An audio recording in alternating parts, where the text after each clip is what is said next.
Middle east का क्षेत्र इस समय दुनिया भर में जंग का अखाड़ा बना हुआ है।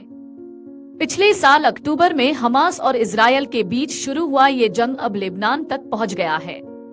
पिछले दिनों इजरायल पर बम बरसाकर ईरान की भी इस जंग में एंट्री हो चुकी है। हिजबुल्लाह के समर्थन में ईरान के सर्वोच्च नेता अयातुल्लाह खामेनेई ने इजरायल को खत्म करने की बात कही है।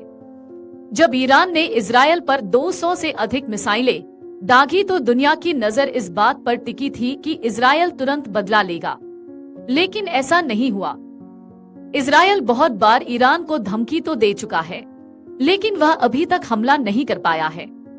दरअसल मिडिल ईस्ट में ईरान बहुत बड़ी चाल चल रहा है।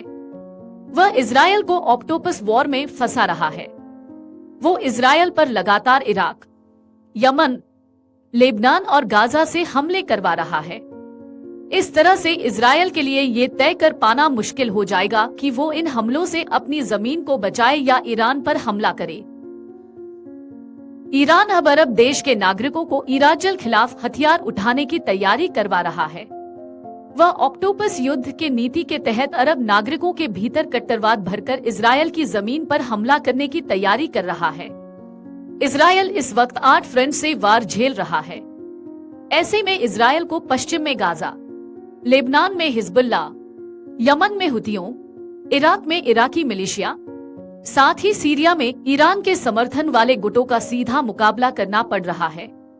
इसके अलावा तेल अवीव, हदेरा और बीरशेबा में हुए आतंकी हमले इजरायल को 8 फ्रंट पर घेरने का और इशारा कर रहा है। इजरायल का दावा है कि अब रूस भी इस लड़ाई में घुस चुका है और हिजबुल्लाह की मदद कर रहा है। आखिर उसके पास इतने रॉकेट कहां से आ रहे हैं?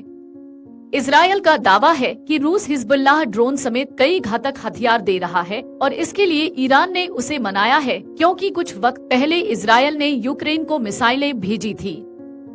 इस तरह से इजरायल ने ईरान को ऑक्टोपस वॉर में फंसा लिया है।